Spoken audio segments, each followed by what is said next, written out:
Қайырлы күн, құрметті математика серік қауым. Сенімен бірге Әли. Бүгінгі сабағымызды бастаймыз. Бүгінгі сабағымыздың тақырыбы өткен жылы математикалық талдаудың туынды бөлімін бастап едік. Соның екінші тақырыбы, бірінші тақырыбын жалғасы. Функцион туындысы екінші бөлім деп аталады тақырыбымыз. Ал енді сабақтың мақсатына көшейік.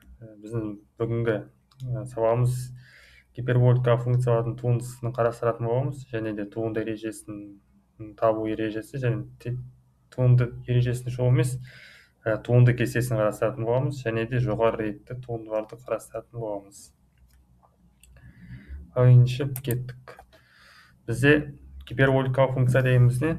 Бізде математика, механика, электроникада басқа да гиперболикалық функция дейміз. Олар дегеніміз гипербола арқылы анықталады. Яғни біздің синусымыз, косинусымыз гипербола сияқты күйінде болатын функцияларды біз гиперболикалық функция деп атаймыз.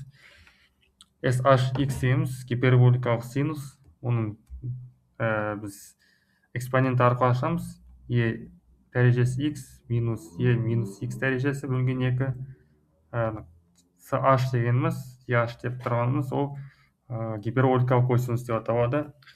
Оны ашу үшін біз E дәрежесі x қосылған E минус x деп ашады дейміз. Яғни синус кезінде минус, плюс, косинус кезінде плюс. Және де тангенс h кезінде. Тангенс h кезінде просто біз мына синус h пен косинус h-ты бөлсек жеткілікті. Котангенсті косинус h пен синус h-ты бөлсек жеткілікті. Мына жерде тәуелдіктер бар. Бізде косинус, мына жерде біз қарапайым біз синус кезінде біз қосқан кезде бізде бір болады, ал бізде азайтқан кезде бір болады.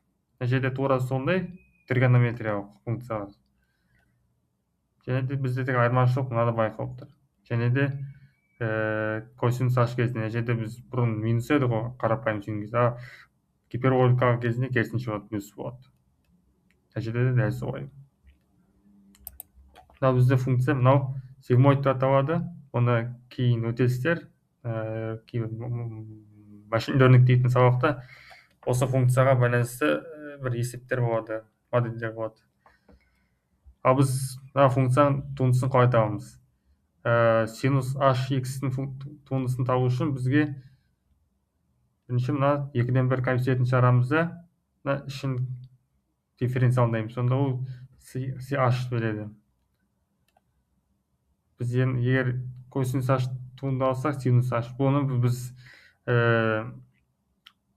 өткендегі туынды табу ережесімен саралап екенбіз. Тангенс h-ты міне ашамыз осылай.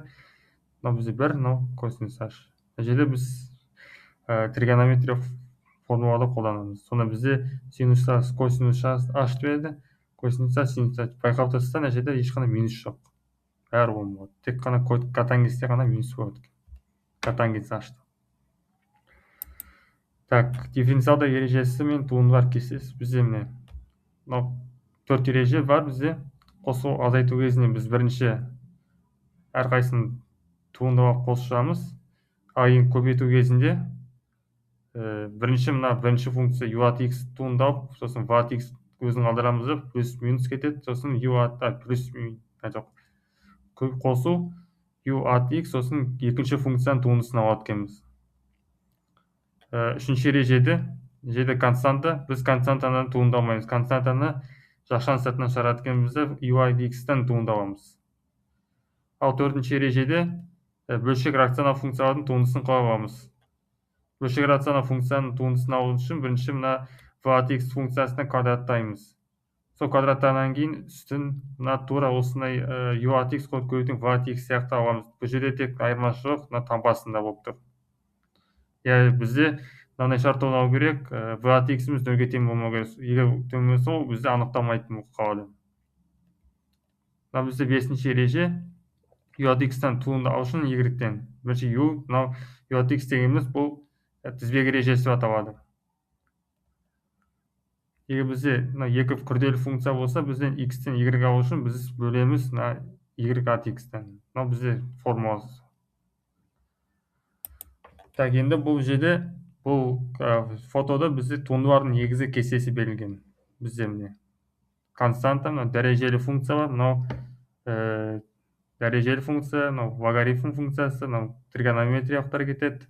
Мына жерде кері тригонометрия, арк синус, арк тангенс, жаңағы мынау гиперболикалық функциялардың туындылары. Осыны негізі жаттауымыз қажет, өйткені келесі сабақтарда практикалық есептер шығаратын кезде осы туынды кестесін пайдаланып шығаруымыз қажет болады. Бізде мынандай теорема бар, 6-6 дейтініміз. Егер біз бұны қарапайым сөзін айналдыратын болсақ, бізде екі функция бар, яғни бізде y атты және x атты дейтін функция бар. Бізден dy-тен dx арқылы туындауымыз қажет. Бірінші оны қалай табамыз? Ең алдымен бірінші dy dt және dx dt-ны бөлеміз. Яғни dt-лар жоғары жаққа шығып кетеді, және dt-dt-лар қысқарып кетеді, сонда dy dx беріледі. Жалпы сол бұл. Бұл жерде ешқандай қиындық жоқ. Бұл теорема осыны айтып тұр. Яғни біз y-тен dx-ті қалай аламыз? Өйткені біздің y функциямыз t арқылы нетіп тұрса, дифференциал. Келесі бізде жоғары реттік туынды бар. Бұл жерде жаңа біз бір реттік туынды алдық қой. Жоғары реттігіміз, яғни біздің функцияларымыздан бірнеше туынды алсақ болады. Мысалы, екінші ретті туындауымыз мүмкін, үшінші ретті туындауымыз мүмкін.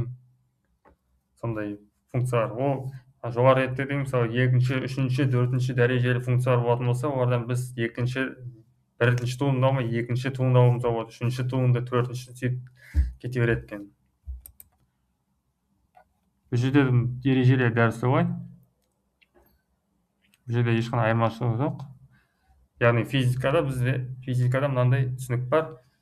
Жол деген функция бар, s атты дейтін. Егер біз бірінші ретті туындалатын болса, ол бізде жылдамдықтың несін береді. Ал егер жылдамдықтан туындалатын болса, ол бізде үдеу береді. Яғни жол функциясының екінші рет туындысы, ол бізде үдеуді береді екен. Так, бұл бізде теориялық бөлім. Енді келесі видеода практикалық есептерді шығарамыз.